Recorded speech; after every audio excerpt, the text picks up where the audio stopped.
한국은 미국의 동맹이지만 미국의 국방력에 무임승차하는 기생충에 불과해요. 지금 미국 언론이 발칵 뒤집어졌습니다. CNN 국제부 수석 앵커 엘리자베스 하퍼가 자기 입으로 내가 15년간 틀렸다고 공개 고백해버린 겁니다. 그녀가 올린 게시물이 사흘 만에 리트윗 80만을 찍었고 CNN과 BBC까지 긴급 보도에 나섰습니다. 그런데 이 앵커가 한국에 간 이유가 더 충격적입니다.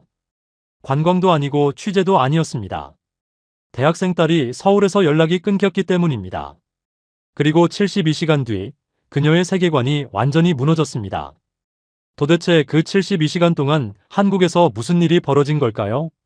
15년간 미국에서 한국을 가장 많이 말한 사람이 한국을 가장 모르는 사람이었습니다. 대체 무슨 일이 있었던 건지 지금 바로 알아보겠습니다. 잠깐만요. 혹시 지금 어디서 듣고 계신가요? 구독과 좋아요 미리 눌러주시면 건강하고 행복한 기운 듬뿍 받으실 거예요. 저는 엘리자베스 하퍼입니다. CNN 국제부 수석 앵커. 그리고 이것은 제 세계가 무너지기 전 마지막 밤 이야기입니다. 새벽 2시 17분이었어요. 워싱턴 DC의 아파트 28층. 통유리창 너머로 국회의사당 돔이 보였습니다. 저는 책상 앞에 앉아 있었어요. 노트북 화면이 얼굴을 밝게 비추고 있었습니다. 내일 방송 원고였어요. 붉은 펜을 들었습니다. 한 문장에 밑줄을 그었어요. 한국은 미국 납세자에게 전략적 비용 부담으로 남아있다. 숫자를 적었습니다. 방위비 분담금 12억 달러. 주한미군 유지비 연간 50억 달러. 무역 적자 180억 달러. 깔끔했어요. 명확했습니다. 저는 숫자를 사랑하는 사람이었어요. 감정은 왜곡을 만듭니다. 데이터는 거짓말을 하지 않아요. 하버드에서 정치학을 전공했습니다. 국제관계 석사까지 마쳤어요. 중동 분쟁, 우크라이나 전쟁, 나토 확대. 전부 숫자로 설명할 수 있었습니다. 한국도 마찬가지였어요. 전략적 거점, 경제 경쟁국, 비용 대비 효율. 그 이상도 이하도 아니었습니다. 커피잔을 들었어요. 식어 있었습니다. 세 번째 리필이었어요. 문장을 다듬었습니다. 동맹은 재정 현실에 기반한 재조정이 필요하다. 완벽했어요. 내일 아침 7시 방송. 시청자 200만 명이 들을 겁니다. 저는 한 번도 틀린 적이 없었어요. 팩트 기반 저널리즘. 그게 제 신념이었습니다. 그때였어요. 전화벨이 울렸습니다. 휴대폰 화면이 밝아졌어요. 국제번호. 낯선 번호였습니다. 무시했어요. 새벽 2시에 받을 전화가 아니었습니다. 벨이 멈췄어요. 정적. 10초. 다시 울렸습니다. 같은 번호. 또 무시했어요. 스팸일 겁니다. 세 번째. 벨이 또 울렸어요. 저는 멈췄습니다. 3번 연속.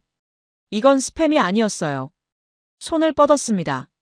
전화를 받았어요. 여보세요. 숨소리가 들렸습니다. 거친 숨소리. 울고 있는 것 같았어요. 엘리자베스. 여자 목소리였습니다. 젊은 목소리. 떨리고 있었어요. 누구세요? 저 제시카예요. 소피 룸메이트. 심장이 한 번 크게 뛰었습니다. 소피. 제 딸이었어요. 무슨 일이에요? 목소리가 차갑게 나왔습니다. 습관이었어요. 감정을 배제하는 습관. 제시카가 말했습니다. 소피가 한국에서 연락이 안 돼요. 한국. 그 단어가 귀를 때렸어요. 언제부터? 어제 아침부터요. 인스타 마지막 업로드가 그제 밤이고 전화도 안 받고 문자도 일십이에요. 저는 노트북 화면을 봤습니다. 한국은 전략적 비용 부담이다. 그 문장이 여전히 거기 있었어요. 폰 배터리 나간 거겠죠. 차갑게 말했습니다. 감정을 넣지 않았어요. 아니요. 소피는 보조 배터리 항상 챙겨요. 그리고 하루가 넘었어요. 제시카의 목소리가 떨렸습니다. 엘리자베스, 뭔가 잘못된 것 같아요. 정적이 흘렀어요. 5초, 10초. 대사관에 연락했어요? 했어요. 근데 24시간 안 지나면 정식 수사가 안 된대요. 절차. 그 단어를 알았습니다.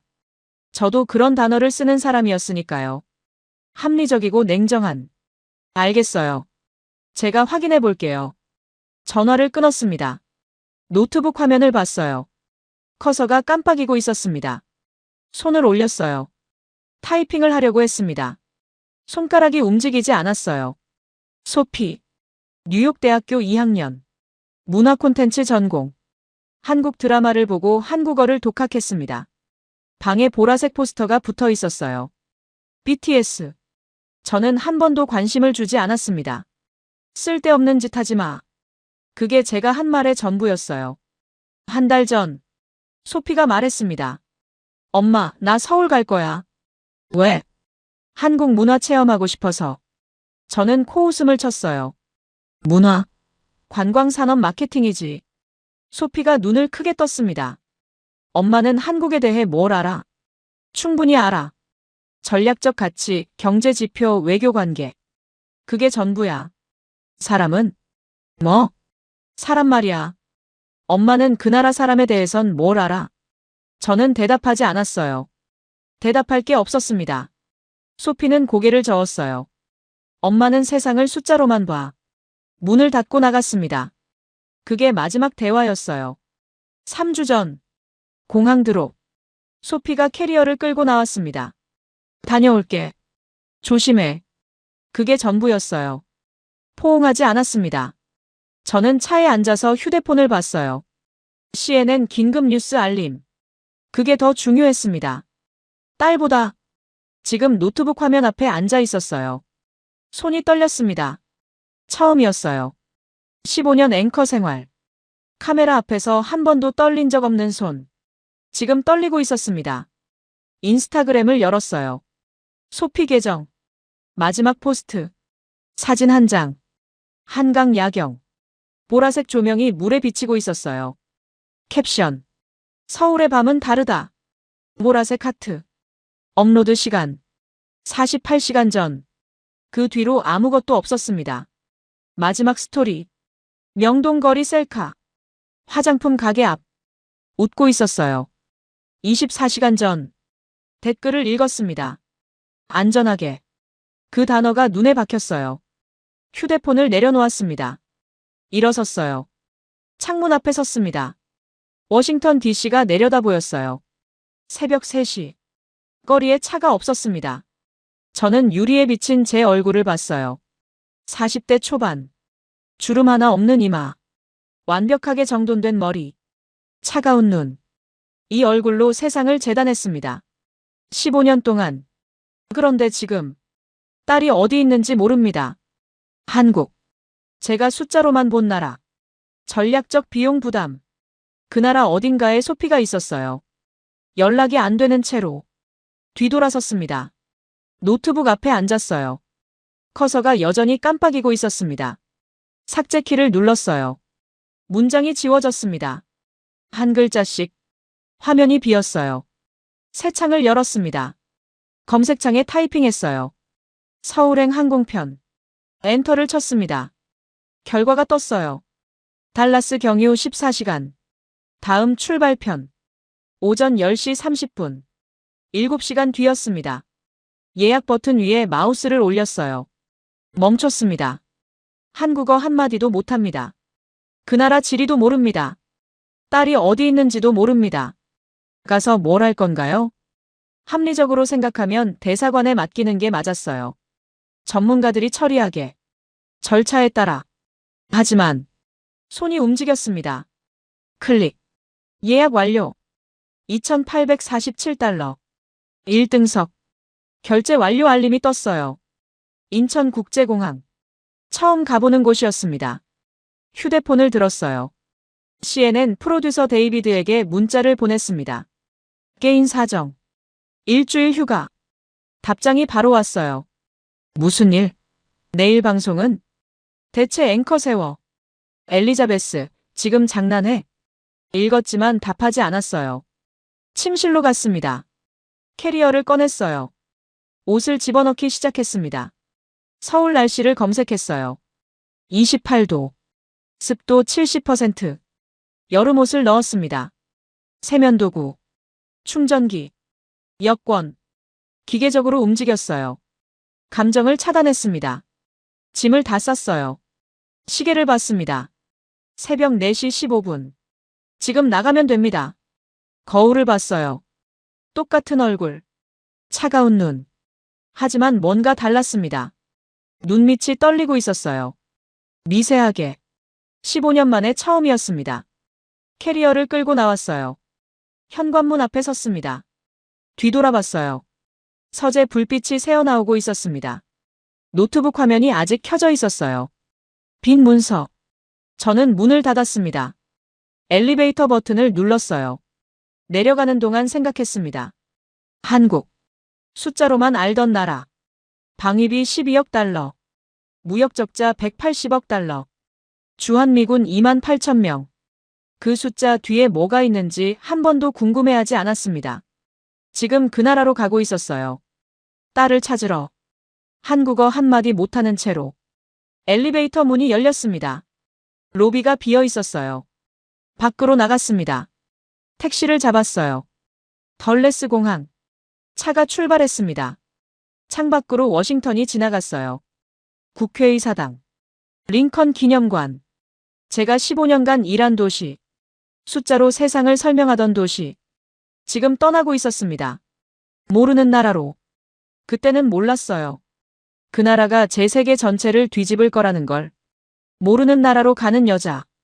공항에 도착했을 때 새벽 5시였습니다. 덜레스 국제공항.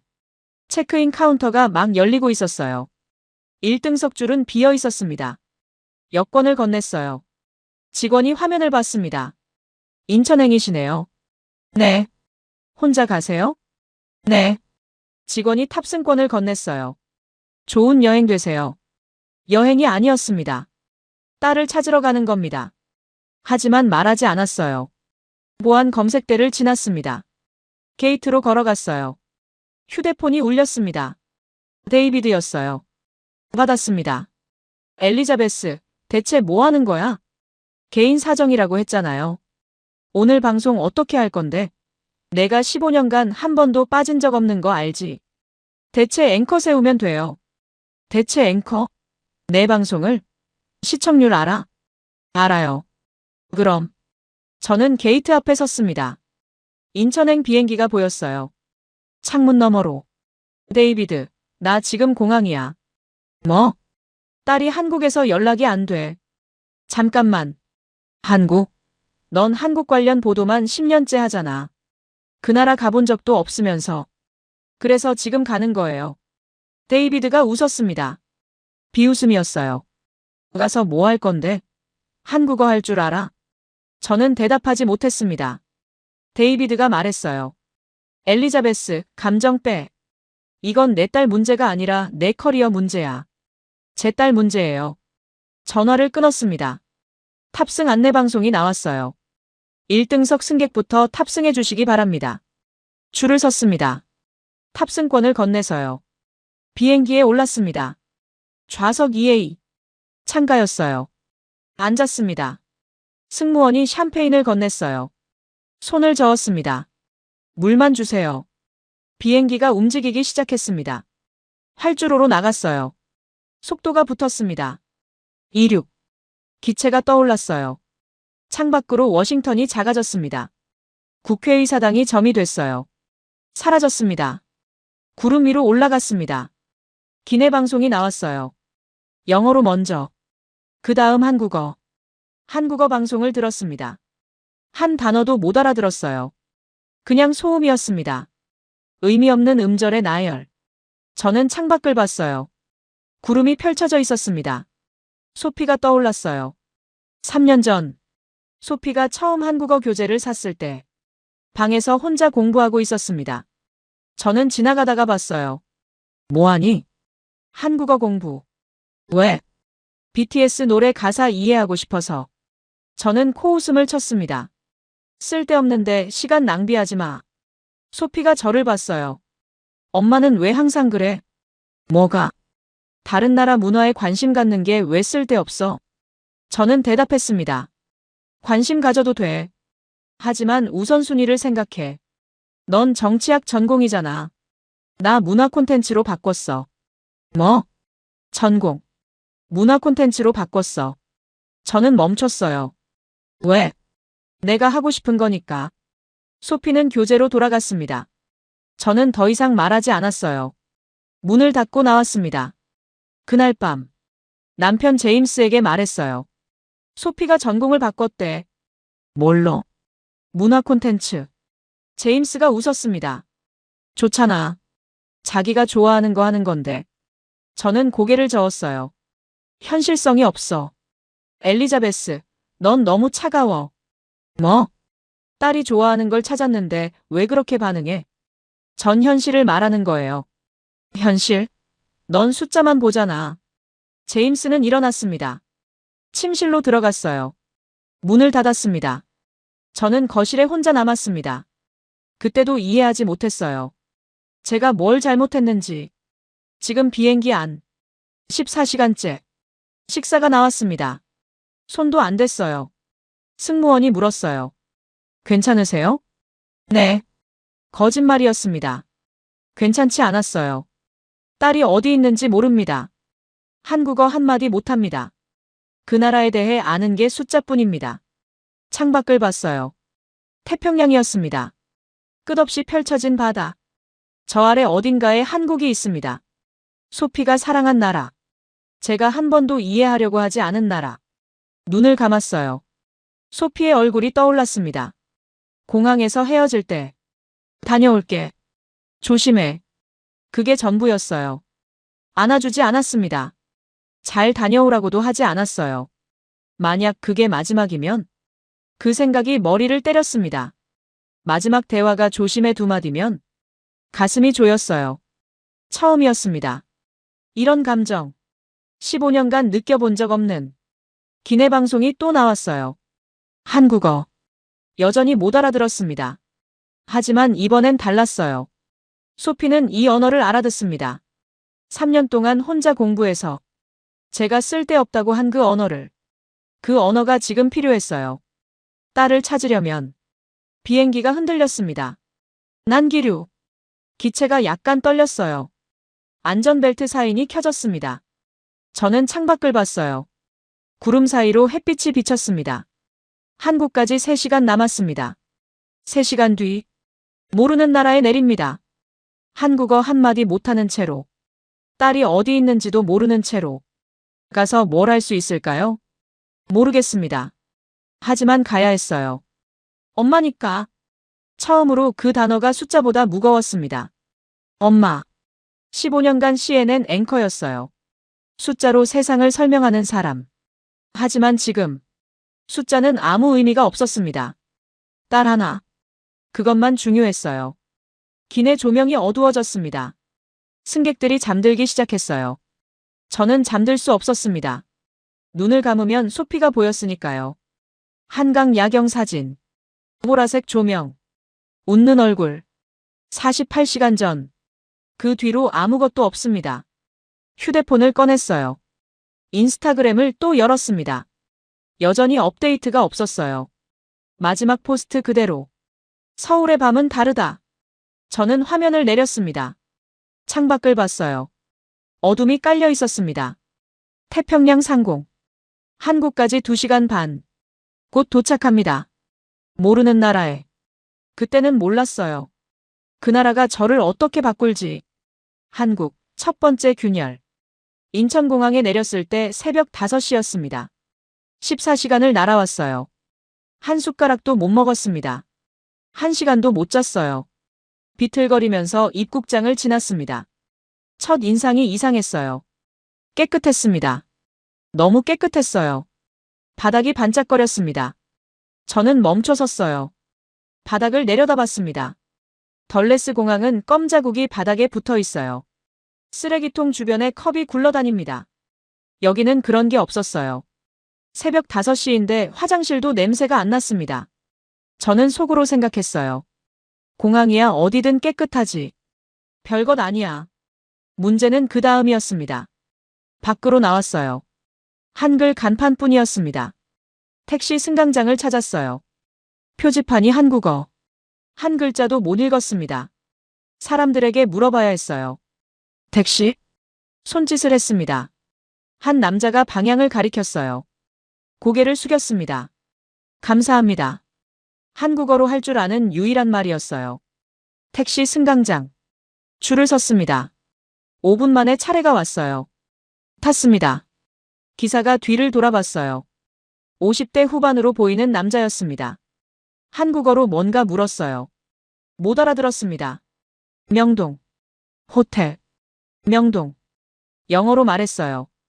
기사가 고개를 갸웃했습니다. 휴대폰을 꺼냈어요. 호텔 주소를 보여줬습니다.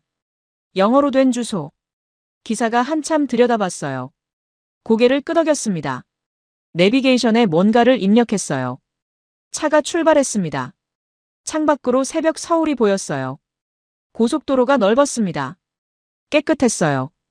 가로등 불빛이 일정한 간격으로 줄지어 있었습니다. 도로 위에 쓰레기가 없었어요. 워싱턴 고속도로에는 타이어 파편이 굴러다니는데 여기는 그런 게 보이지 않았습니다. 20분쯤 달렸을까요? 기사가 갑자기 휴대폰을 꺼냈어요. 운전 중에 뭐 하는 거지? 뭔가를 열심히 누르기 시작했습니다. 그리고 화면을 제게 보여줬어요. 번역기였습니다. 화면에 영어가 떠 있었어요. 걱정하지 마세요. 서울은 안전합니다. 저는 화면을 봤습니다. 그리고 기사를 봤어요. 기사가 웃고 있었습니다. 제 표정을 보고 불안해 보였나 봐요. 새벽 5시에 혼자 택시 탄 외국인. 눈이 빨갛고 얼굴이 엉망인. 저는 아무 말도 못했습니다. 고개만 끄덕였어요. 40분 만에 호텔에 도착했습니다. 명동의 비즈니스 호텔. 프런트에 직원이 있었어요. 새벽인데도 20대 여직원이었습니다. 체크인 하시겠어요? 영어로 물었어요. 발음이 꽤 정확했습니다. 아니요. 제 딸이 연락이 안 돼요. 경찰에 가야 하는데 어떻게 가야 할지 모르겠어요. 영어로 말했습니다. 직원의 표정이 바뀌었어요. 사무적인 미소가 사라졌습니다. 진지한 얼굴이 됐어요. 잠깐만요. 메모지를 꺼냈습니다. 거기에 3개의 번호를 적었어요. 112는 경찰이에요. 119는 소방구급이고요. 그리고 1330은 관광 한라인인데 영어 통역사가 24시간 연결됩니다. 그렇게 설명해줬어요. 저는 메모지를 받아들었습니다. 영어 통역 서비스가 있다고요? 24시간. 네. 그리고 여기서 가장 가까운 경찰서는 남대문 경찰서예요. 걸어서 15분인데 택시 타시면 5분이에요. 직원이 카운터 뒤로 갔습니다. 전화기를 들었어요. 한국어로 뭔가를 빠르게 말했습니다. 1분쯤 통화하고 끊었어요. 택시 불렀어요. 3분이면 와요. 그리고 기사님한테 남대문 경찰서라고 말해뒀으니까 주소 안 보여주셔도 돼요. 저는 멍하니 서 있었습니다. 이 사람은 지금 자기 업무 범위 밖 일을 하고 있었어요. 호텔 프런트 직원이 경찰서 택시를 잡아주는 게 매뉴얼에 있을 리 없잖아요. CNN 본사 로비에서 이런 부탁을 하면 911에 전화하세요. 한마디로 끝납니다. 나가려는데 직원이 불렀어요. 잠깐만요. 카운터 아래에서 물병 하나와 에너지바를 꺼냈습니다. 식사 못하셨을 것 같아서요. 저는 물병을 받아들었습니다. 뭐라고 해야 할지 몰랐어요. 감사합니다. 그게 전부였습니다. 그 이상 말이 안 나왔어요. 밖으로 나왔습니다. 택시가 이미 와 있었어요. 탔습니다. 기사가 아무 말 없이 출발했어요. 주소를 물어보지도 않았습니다. 호텔 직원이 미리 말해둔 거죠. 택시 안에서 물병을 열었어요. 물을 마셨습니다. 창밖을 봤어요. 새벽 6시가 되어가고 있었습니다. 서울거리에 사람들이 하나둘 나오기 시작했어요. 출근하는 사람들, 바쁘게 걸어가는 사람들, 커피를 들고 걷는 사람들. 평범한 아침이었습니다. 저는 손에 든 메모지를 봤어요. 3개 번호. 그리고 생각했습니다. 이 나라에 대해 내가 아는 게 뭐가 있지? 방위비 12억 달러. 주한미군 2만 8천 명. 무역적자 180억 달러. 전부 숫자였어요. 사람은 하나도 몰랐습니다. 그런데 방금 호텔 직원은 새벽에 혼자 들어온 외국인한테 경찰서 택시를 잡아주고 물병까지 건네줬어요. 이름도 모르는 사람한테 팁을 기대한 걸까요? 아니었어요. 그 직원은 팁 이야기를 꺼내지도 않았습니다. 왜 저렇게 해준 거지? 그때는 의문이었습니다. 감동이 아니었어요. 그냥 이상했습니다. 미국에서는 저런 일이 없으니까요. 택시가 경찰서 앞에 섰어요. 요금을 냈습니다. 내리면서 경찰서 건물을 올려다봤어요. 여기서 딸을 찾을 수 있을까? 한국어 한마디 못하는 제가 이 낯선 나라에서 입구에 표지판이 보였습니다. 한글 아래에 영어가 쓰여 있었어요. 외국인 방문자 지원. 문을 밀었습니다. 그리고 저는 그 안에서 제 인생 전체를 뒤흔들 한 시간을 보게 됩니다. 국가가 아니라 사람이 움직인다. 안으로 들어가자 접수 창구가 보였습니다. 경찰관 한 명이 앉아 있었어요. 30대 초반으로 보이는 남자. 저를 보더니 한국어로 뭔가 말했습니다. 당연히 못 알아들었어요. 제 딸이 실종됐어요. 도와주세요. 영어로 말했습니다. 평소에는 카메라 앞에서 유려한 영어를 구사하는 사람이에요. 200만 시청자 앞에서 동맹분담금 세부 조항을 논하는 사람. 그런데 지금 딸이 사라진 나라 경찰서에서 떨리는 목소리로 더듬고 있었습니다. 접수 경찰관이 고개를 끄덕였어요. 바로 두 가지를 했습니다. 하나, 주머니에서 휴대폰을 꺼내 번역 앱을 켰어요. 둘, 내선 전화를 들어 어딘가에 빠르게 한국어로 말했습니다. 3분이 지났어요. 복도 끝에서 한 남자가 걸어왔습니다. 셔츠에 넥타이를 맨 형사. 30대 후반 정도. 카드를 보여줬어요. 영어로 이름이 써 있었습니다. 박준석. 수사과 형사였어요. 미세스 하퍼? 영어로 물었습니다. 유창하지는 않았지만 알아들을 수 있었어요. 네. 이쪽으로 오시죠. 자세한 이야기를 좀 더 듣고 싶습니다. 그렇게 말하며 안내했어요. 수사과 사무실로 들어갔습니다. 책상 위에 모니터 2대가 놓여 있었어요. 박 형사가 의자를 하나 끌어다 자기 옆에 놨습니다. 여기 앉으세요. 딸분 사진 있습니까? 휴대폰을 꺼냈어요. 소피 사진을 보여줬습니다. 인스타 프로필 사진. 박 형사가 사진을 자세히 들여다봤어요. 마지막 연락이 언제입니까? 이틀 전 저녁이요. 한강에서 사진 올린 게 마지막이에요. 한강. 어느 지역입니까? 여의도인 것 같아요. 박 형사가 모니터를 켰습니다. 화면에 CCTV 영상이 떴어요. 여의도 한강공원 일대. 날짜와 시간이 화면 하단에 찍혀 있었습니다. 여기서부터 확인해 보겠습니다. 영상이 재생됐어요. 사람들이 공원에서 걷고 있었습니다. 밤이었어요. 조명이 켜져 있었습니다. 박 형사가 소피 사진을 모니터 옆에 세워놨어요.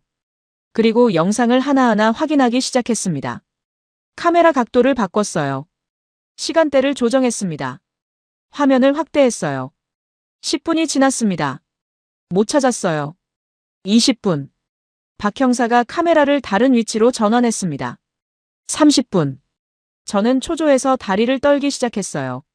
박 형사는 포기하지 않았습니다. 화면을 뒤로 감았다가 앞으로 돌렸어요. 또 다른 카메라로 바꿨습니다. 얼굴이 진지했어요. 한마디도 하지 않고 모니터만 봤습니다. 40분이 됐을 때 저는 입을 열었어요. 형사님, 다른 사건도 있을 텐데 이렇게 오래 해도 되는 겁니까? 박 형사가 모니터에서 눈을 떼지 않은 채 대답했습니다. 어머니가 딸을 찾고 있잖아요. 당연히 해야죠. 저는 아무 말도 못했습니다. 당연히 해야 한다고요. 이름도 모르는 외국인의 딸을요. 새벽부터 출근해서 모니터 앞에 앉아 1시간 넘게 CCTV를 돌려보는 게 당연하다고요. 워싱턴에서 실종 신고를 하면 어떻게 되는지 아십니까? 서류를 씁니다. 24시간을 기다리라고 합니다. 담당자가 배정되면 연락이 옵니다. 그 담당자가 CCTV를 같이 봐주는 일은 없어요. 절대로요. 절차에 따라 진행됩니다. 그 한마디가 끝입니다. 그런데 이 형사는 지금 1시간째 제 옆에 앉아 있었어요. 본인 사건도 아닌데 화면을 돌리다가 잠시 멈추고 눈을 비비고 다시 돌렸습니다. 1시간 12분. 박 형사가 멈췄어요. 미세스 하퍼, 이거 보세요. 화면을 가리켰습니다. 공원 출구 쪽 CCTV였어요. 시간은 밤 10시 47분. 사람들 틈에서 한 여자가 걸어가고 있었습니다. 갈색 머리, 청재킷, 배낭 하나. 소피였어요. 이게 딸분 맞습니까? 맞아요. 소피예요. 심장이 내려앉았습니다. 살아있었어요. 적어도 그 시점에서는 혼자 걷고 있었지만 위험해 보이지는 않았습니다. 그냥 걸어가고 있었어요. 지하철역 방향으로 가고 있네요. 교통카드 사용 내역을 확인해 볼 수 있습니다. 딸분이 카드를 쓰셨다면 어디서 탔고 어디서 내렸는지 나옵니다. 그게 추적이 됩니까? 됩니다. 시간 좀 걸릴 수 있는데 확인해 보겠습니다. 박 형사가 전화를 들었어요. 어딘가에 한국어로 빠르게 말했습니다. 통화가 끝나고 저를 봤어요. 부산 쪽에도 연락해 두겠습니다. 혹시 다른 도시로 이동했을 수 있으니까요. 그리고 미세스 하퍼. 박 형사가 주머니에서 명함을 꺼냈습니다. 거기에 자기 개인 휴대폰 번호를 펜으로 적었어요. 언제든 전화하세요. 새벽이든 밤이든 상관없습니다. 저는 명함을 받았습니다. 손이 떨렸어요. 감사합니다. 목소리가 갈라졌습니다. 경찰서를 나왔어요. 밖은 이미 밝아져 있었습니다. 서울의 아침. 사람들이 출근하고 있었어요. 바쁘게 걸어가는 사람들. 커피를 들고 걷는 사람들. 평범한 아침이었습니다. 저는 경찰서 앞 벤치에 앉았어요. 명함을 내려다봤습니다. 박준서 수사과. 그 아래에 펜으로 쓴 번호. 어머니가 딸을 찾고 있잖아요. 당연히 해야죠. 그 말이 계속 맴돌았습니다. 방위비 12억 달러. 주한미군 2만 8천 명. 제가 아는 한국은 숫자였어요. 그 숫자 뒤에 1시간 12분 동안 CCTV를 돌려주는 형사가 있을 거라고는 단 한 번도 생각해 본 적이 없었습니다. 처음으로 숫자가 흔들렸습니다. 속도의 나라, 마음의 나라. 전화가 울렸습니다. 막 형사였어요. 미세스 하퍼, 기차 예매 기록 나왔습니다. 딸분이 서울역에서 KTX를 탔어요. KTX? 한국 고속열차입니다. 행선지가 부산역이에요. 부산. 서울에서 325km 떨어진 도시. 딸이 왜 거기로 갔는지 알 수 없었습니다. 하지만 움직여야 했어요. 서울역으로 가세요. KTX 타시면 2시간 40분이면 부산 도착합니다. 부산 해운대 경찰서에 미리 연락해 두겠습니다. 전화를 끊었어요. 택시를 잡았습니다. 서울역이요. 영어로 말했어요. 기사가 고개를 끄덕이고 출발했습니다. 창밖으로 서울이 지나갔어요. 건물들이 높았습니다. 도로가 깨끗했어요. 신호를 잘 지키고 있었습니다. 서울역에 도착했어요. 건물을 올려다봤습니다. 크고 현대적이었어요. 매표소로 걸어갔습니다. 직원이 영어를 했어요. 부산행이요? 네. 다음 열차 30분 뒤에 있습니다. 얼마입니까? 59,800원이요. 계산을 해봤어요. 약 43달러. 325km를 43달러에 간다고요? 워싱턴에서 뉴욕까지 암트랙이 300km에 150달러는 냅니다. 그것도 5시간 반 걸리면서요. 표를 샀습니다. 승강장으로 내려갔어요. 기차가 서 있었습니다. 하얀색이었어요. 앞부분이 날카롭게 뾰족했습니다. 유선형. 깨끗했어요. 먼지 한 점 없었습니다. 암트랙은 외벽에 기름때가 끼어 있고 페인트가 벗겨져 있는데 이 기차는 방금 공장에서 나온 것 같았어요. 탔습니다. 좌석이 넓었어요. 깨끗했고요. 앞좌석과의 간격이 암트랙보다 넓었습니다. 좌석마다 콘센트가 있었어요. 와이파이 안내 스티커가 붙어 있었습니다. 창가에 앉았어요. 주위를 둘러봤습니다. 승객들이 조용했어요. 전화 통화하는 사람이 없었습니다. 미국 기차 안에서는 옆자리에서 스피커폰으로 통화하는 사람이 꼭 있거든요. 여기는 아무도 큰 소리를 내지 않았어요. 출발 시간이 됐습니다. 기차가 움직이기 시작했어요. 처음엔 천천히. 그러다가 속도가 붙었습니다. 건물들이 빠르게 지나가기 시작했어요. 휴대폰을 꺼냈습니다. 속도 앱이 있었거든요. 화면을 봤어요. 시속 150km. 건물들이 사라지고 논과 산이 나타났습니다. 속도가 계속 올라갔어요. 시속 200km. 시속 250km. 시속 280km. 시속 300km. 창밖이 흐릿하게 지나갔습니다. 그런데 이상한 게 있었어요. 흔들림이 거의 없었습니다. 커피를 올려놓으면 안 쏟아질 정도였어요. 암트랙은 시속 150km만 돼도 객차가 덜컹거리는데 이 기차는 시속 300km에서 부드럽게 달렸습니다. 저는 속으로 생각했어요. 미국에는 이런 기차가 없다. 세계 최강국이라고 매일 방송에서 말하면서 고속철도 하나 없다. 워싱턴에서 뉴욕까지 기차로 가려면 5시간이 걸린다. 이 작은 나라는 서울에서 부산까지 2시간 40분이다. 그때 옆자리에서 목소리가 들렸습니다. 괜찮으세요? 영어로 물었어요. 고개를 돌렸습니다. 40대 초반으로 보이는 한국인 남자였어요. 안경을 쓰고 정장을 입고 있었습니다. 출장 가는 회사원 같았어요. 네. 얼굴이 안 좋아 보여서요. 제 얼굴이 그렇게 엉망이었나 봅니다. 14시간 비행에 한숨도 못 자고 경찰서에서 1시간 넘게 CCTV를 보고 지금 딸을 찾으러 부산으로 가는 중이니까요. 딸이 부산에 있는 것 같은데 연락이 안 돼서요. 제가 왜 이 낯선 사람한테 이런 말을 했는지 모르겠어요. 피곤했던 거겠죠. 아니면 누군가한테 말을 하고 싶었던 거겠죠. 남자의 표정이 진지해졌습니다. 부산 어디쯤인지 아세요? 모릅니다. 해운대 경찰서에 가보라고 하더라고요. 남자가 휴대폰을 꺼냈어요. 뭔가를 검색하기 시작했습니다. 혹시 딸분이 게스트하우스에 묵고 있을 수도 있어요. 외국인 배낭여행객 많이 가면 해운대 쪽 게스트하우스에 많이 머무르거든요. 화면을 보여줬습니다. 해운대 근처 게스트하우스 목록이었어요. 10개가 넘었습니다. 전화번호까지 다 나와 있었어요. 이거 사진 찍어두세요. 경찰서에서 안 되면 직접 전화해 보셔도 돼요. 저는 사진을 찍었습니다. 그리고 남자를 봤어요. 왜 이렇게까지 해주시는 겁니까? 진짜 모르겠었어요. 기차에서 옆자리에 앉은 사람이 낯선 외국인의 사정을 듣고 게스트하우스 목록까지 검색해주는 일이 미국에서는 없습니다. 절대로요. 뉴욕 지하철에서 옆 사람한테 말 걸면 미친 사람 취급받아요. 남자가 웃었습니다. 별거 아닌데요. 딸 찾으시는 거잖아요. 또 그 말이었어요. 박 형사도 같은 말을 했습니다. 어머니가 딸을 찾고 있잖아요. 당연히 해야죠. 이 사람도 비슷한 말을 하고 있었어요. 딸 찾으시는 거잖아요. 마치 그것만으로 충분한 이유가 된다는 듯이. 미국에서는 이유가 충분하지 않으면 아무도 안 움직입니다. 돈이 되거나, 의무가 되거나, 법적 책임이 있거나, 셋 중 하나는 있어야 해요. 그런데 이 나라 사람들은 이유 없이 움직이고 있었어요.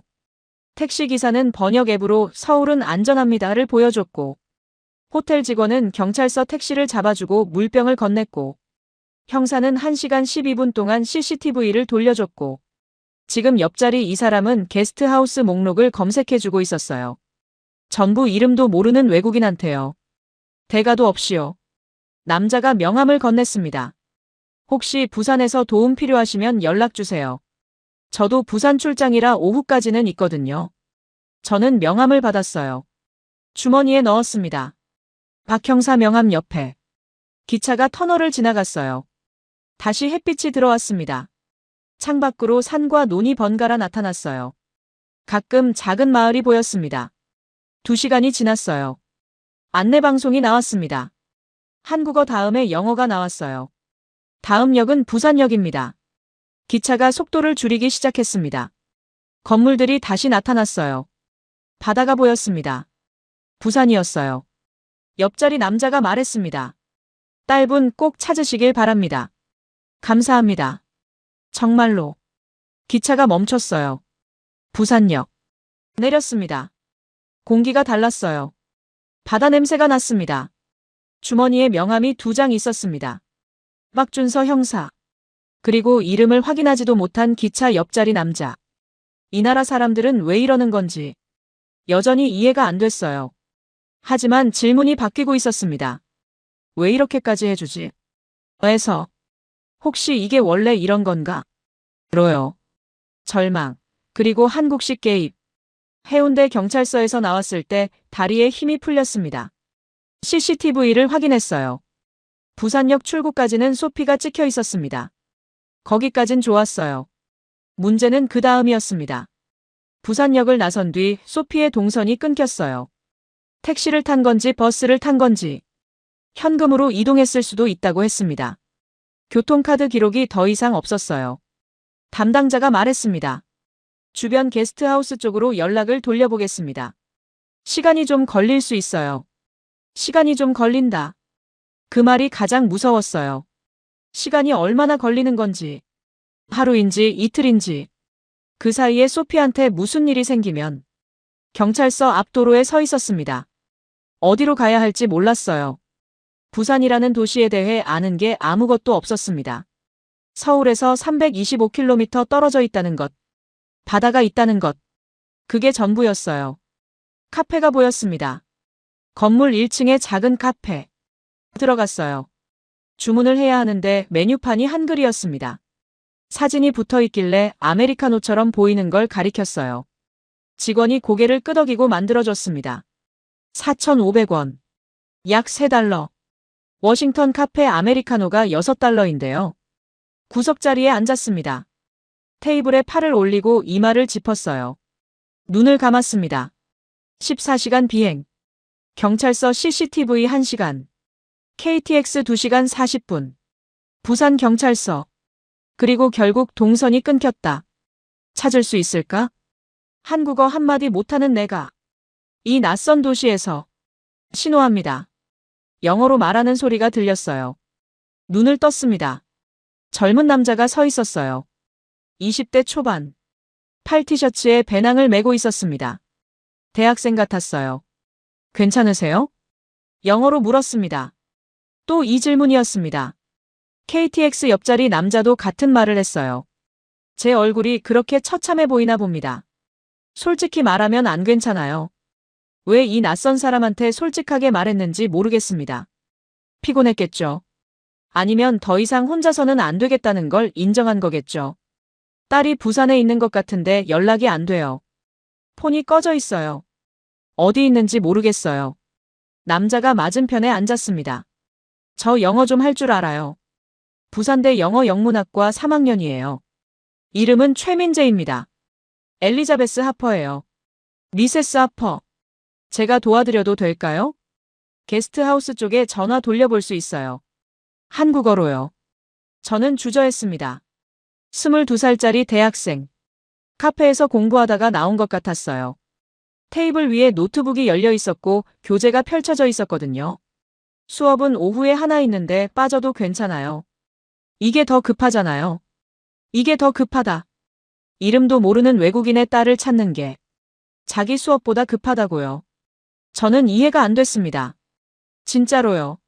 미국에서는 상상할 수 없는 일이에요. 대학생이 카페에서 공부하다가 옆 테이블 외국인의 사정을 듣고 수업을 빠지겠다고요? 하지만 거절할 처지가 아니었어요. 부탁합니다. 민재가 휴대폰을 꺼냈습니다. KTX에서 찍어둔 게스트하우스 목록 사진을 보여줬어요. 민재가 목록을 보더니 고개를 끄덕였습니다. 해운대 쪽이면 여기부터 해볼게요. 전화를 걸기 시작했어요. 한국어로 하나하나. 안녕하세요. 혹시 미국인 여자분 묻고 계시나요? 19살이요. 갈색 머리에 청재킷 입고 있었을 거예요. 첫 번째. 아니요. 없는데요. 두 번째. 외국인 손님 안 계세요. 세 번째. 네 번째. 다섯 번째. 전부 없다는 대답이었어요. 민재는 포기하지 않았습니다. 여섯 번째. 일곱 번째. 전화를 끊고 다시 걸고. 목소리 톤이 바뀌지 않았어요. 한 번도 귀찮다는 기색을 안 보였습니다. 저는 맞은편에서 지켜보고 있었어요. 22살짜리 대학생이 낯선 사람을 위해 전화를 돌리고 있었습니다. 자기 시간을 쏟으면서 아무 대가 없이 왜 이렇게까지 해주는 거야? 참을 수가 없어서 물었습니다. 민재가 전화를 잠시 내려놓고 저를 봤어요. 잠깐 생각하는 것 같았습니다. 그리고 말했어요. 한국에서는 원래 이래요. 누가 힘들어 보이면 그냥 돕는 거예요. 특별한 이유 없어요. 특별한 이유가 없다. 저는 아무 말도 못했습니다. 목이 뜨거워졌어요. 15년 동안 방송에서 한국을 말했습니다. 방위비, 무역 적자, 분담금 협상, 미국 납세자의 부담. 전부 숫자였어요. 한 번도 이 나라 사람을 만나본 적이 없었습니다. 숫자 뒤에 어떤 사람들이 사는지 관심조차 없었어요. 그 숫자 뒤에 이런 사람이 있었습니다. 카페에서 공부하다가 옆 테이블 외국인의 얼굴이 안 좋아 보여서 말을 걸고 수업을 빠지고 전화를 돌리는 22살짜리 대학생. 민재가 8번째 전화를 걸었습니다. 안녕하세요. 혹시 미국인 여자분 묻고 계시나요? 19살이요. 잠시 침묵이 흘렀어요. 민재의 표정이 바뀌었습니다. 눈이 커졌어요. 네. 있어요? 갈색 머리요? 폰을 잃어버려서 연락을 못하고 있다고요? 저는 벌떡 일어났습니다. 민재가 저를 봤어요. 고개를 끄덕였습니다. 미세스 하퍼. 찾은 것 같아요. 이 나라가 딸을 지켰다. 민재가 전화를 끊고 주소를 메모했습니다. 해운대 골목 안쪽에 있는 작은 게스트하우스였어요. 여기서 택시로 10분이에요. 같이 가시죠. 택시를 잡았습니다. 민재가 기사한테 한국어로 주소를 말했어요. 차가 출발했습니다. 저는 뒷좌석에서 주먹을 쥐고 있었어요. 손바닥에 땀이 났습니다. 찾은 거야, 정말? 게스트하우스 사장님한테 확인한 게 전부였어요. 미국인 여자. 갈색 머리. 19살. 폰을 잃어버렸다. 소피가 맞을 수도 있고 아닐 수도 있었습니다. 하지만 상황이 너무 정확하게 들어맞았어요. 10분 뒤 택시가 멈췄습니다. 좁은 골목이었어요. 양쪽에 작은 건물들이 줄지어 있었고 빨래가 걸려 있었습니다. 간판이 보였습니다. 한글로 써 있었는데 그 아래에 영어로 작게 게스트하우스라고 적혀 있었어요. 여기에요. 민재가 앞장섰습니다. 문 앞에 섰어요. 저는 심호흡을 했습니다. 가슴이 너무 세게 뛰었어요. 문을 밀었습니다. 작은 거실 같은 공간이었어요. 바닥에 돗자리가 깔려 있었고 한쪽 벽에 선반이 있었습니다. 신발이 가지런히 놓여 있었어요. 그리고 봤습니다. 소피가 바닥에 앉아 있었어요. 앞에 큰 양푼이 놓여 있었습니다. 손에 칼을 들고 물을 깍둑 썰고 있었어요. 옆에 70대쯤 돼 보이는 할머니가 앉아 있었습니다. 소피의 칼질을 보면서 손을 잡아 교정해주고 있었어요. 웃으면서요. 소피도 웃고 있었습니다. 한국어로 뭔가를 말하고 있었어요. 서툴렀지만 말이 되는 것 같았습니다. 할머니가 웃으며 고개를 끄덕이고 있었으니까요. 뒤쪽 부엌에서는 50대 여자가 냄비 앞에 서 있었어요. 된장찌개 냄새가 났습니다. 구수한 냄새. 워싱턴에서는 맡아본 적 없는 냄새였어요. 맘. 소피가 저를 봤습니다. 칼을 든 채로 얼어붙었어요. 맘. 엄마가 왜 여기에? 엄마. 저는 그 자리에 서 있었습니다. 움직일 수가 없었어요. 소피가 일어났습니다. 양푼을 밀어놓고 제게 뛰어왔어요. 껴안았습니다. 엄마 어떻게 온 거야? 엄마가 한국에. 전화가 안 돼서. 아이폰이 꺼져 있어서. 아폰 해운대에서 셀카 찍다가 바다에 빠뜨렸어. 완전히 고장났어. 엄마 번호 외우고 있었으면 전화했을 텐데 번호를 모르잖아. 인스타도 폰 없으면 로그인이 안 되고. 폰을 바다에 빠뜨린 거였습니다. 그것뿐이었어요. 납치도 아니고, 사고도 아니고, 범죄도 아니고, 폰을 잃어버린 것뿐이었습니다. 다리에서 힘이 빠졌어요. 주저앉을 뻔했습니다. 부엌에 있던 50대 여자가 다가왔어요. 게스트하우스 사장님이었습니다. 민재가 통역을 했습니다. 이분이 사장님이에요. 장혜숙 씨. 이틀 전에 이 아이가 들어왔어요. 울고 있었어요. 폰을 잃어버려서 어디로 가야 할지 모르겠다고요. 돈은 있는데 연락할 방법이 없다고. 그래서 여기서 지내라고 했어요. 제 폰으로 대사관에 전화하려고 했는데 이 아이가 엄마 번호를 모른대요. 내일 같이 대사관 가려고 했어요. 저는 장혜숙 씨를 봤습니다. 왜 모르는 사람을 재워준 겁니까? 숙박비도 안 받고요. 민재가 통역했어요. 장혜숙 씨가 대답했습니다. 아이가 울고 있었잖아요. 보내면 안 되잖아요. 보내면 안 되잖아요. 저는 입을 다물었습니다. 옆에 앉아있던 할머니도 일어났어요. 민재가 소개해줬습니다. 이분은 오복순 할머니예요. 옆집에 사시는데 매일 놀러 오시는 분이래요. 소피한테 한국 요리를 가르쳐주고 계셨대요. 오복순 할머니가 저를 보며 뭔가 말했어요. 한국어였습니다. 민재가 통역했습니다. 딸이 예쁘고 착하다고요. 깍두기 만드는 거 금방 배웠다고. 한국어도 잘한다고. 소피가 제 팔을 잡았습니다. 엄마. 오복순 할머니가 깍두기 만드는 법 가르쳐줬어. 나 한국어로 대화했어.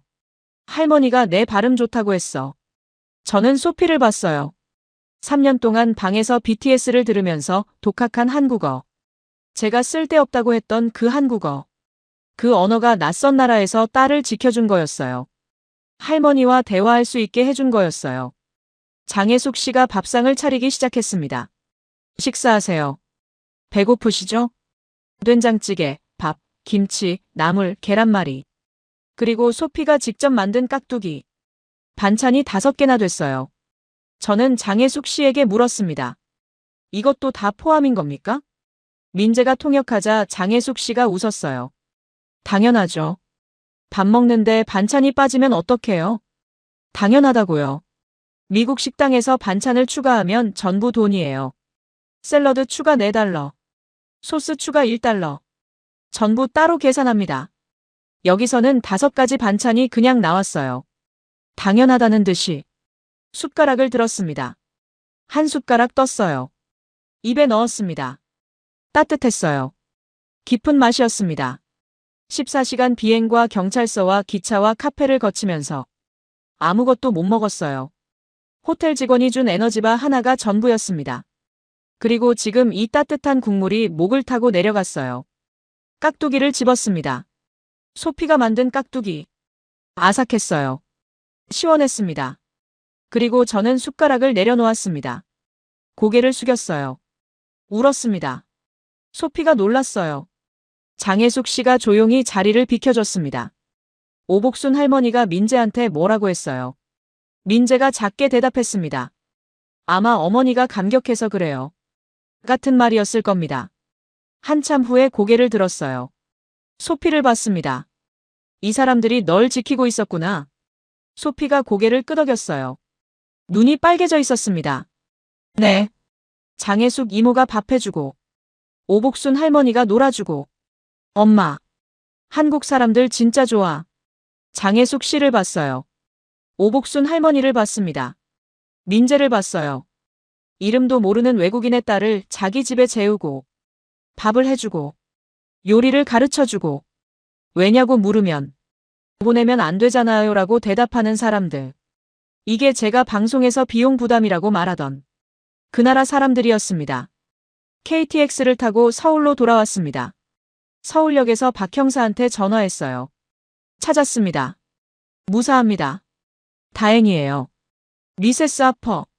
정말 다행입니다. 박 형사 목소리가 밝아졌어요. 형사님 정말 감사합니다. 그 1시간 12분 평생 잊지 않겠습니다. 별 말씀을요. 어머니시니까요. 또 그 말이었어요. 어머니시니까. 당연히 해야 하니까. 인천공항 면세점. 소피가 뭔가를 사왔어요. BTS 앨범이었습니다. 2장. 하나는 내 거고 하나는 엄마 거야. 저는 앨범을 받았습니다. 보라색 표지. 3년 동안 소피 방벽에 붙어있던 그 색깔. 고마워. 소피가 웃었어요. 엄마가 BTS 앨범을 받다니. 탑승 게이트. 소피는 옆에서 졸고 있었어요. 저는 휴대폰을 꺼냈습니다. X앱을 열었어요. 타이핑을 시작했습니다. 나는 15년간 CNN에서 한국을 비용 부담이라고 방송했다. 내 딸이 서울에서 연락이 끊겼을 때 한국어 한마디 못하는 채로 그 나라에 갔다. 경찰관이 1시간 12분 동안 CCTV를 같이 봐줬다. 대학생이 수업을 빠지고 통역해줬다. 게스트하우스 사장님이 모르는 외국인의 딸을 재워줬다. 할머니가 내 딸에게 깍두기를 가르쳐줬다. 왜냐고 물었더니 대학생이 말했다. 한국에서는 원래 이래요. 나는 15년간 한국을 숫자로만 봤다. 그 숫자 뒤에 이런 사람들이 살고 있었다. 내가 틀렸다. 게시 버튼 위에 손가락을 올렸어요. 소피를 봤습니다. 옆에서 잠들어 있었어요. 이 아이가 사라졌을 때 이 나라 사람들이 지켜줬습니다. 이름도 모르는 사람들이 아무 데가 없이 게시를 눌렀습니다. 비행기가 이륙했어요. 창밖으로 인천공항이 작아졌습니다. 며칠 전 이 공항에 내렸을 때 저는 이 나라에 대해 아는 게 방위비 숫자밖에 없었어요. 지금은 달랐습니다. 박준서 형사를 알고, 최민재를 알고, 장혜숙 씨를 알고, 오복순 할머니를 알았습니다. 숫자가 아닌 사람을 알게 된 겁니다. 소피가 잠에서 깼어요. 엄마 또 올 거지? 올 거야. 처음으로 확신을 담아 말했어요. 워싱턴 공항에 내렸습니다. 폰을 켰어요. 알림이 폭주했습니다. X앱을 열었어요. 리트윗 18만. 좋아요 45만. 14시간 만에. 사흘 뒤 리트윗 80만을 찍었습니다. CNN이 보도했어요. BBC도 다뤘습니다. 한국 언론에서도 기사가 나갔어요. CNN 앵커 한국에서 딸 찾은 뒤 15년간 틀렸다 고백.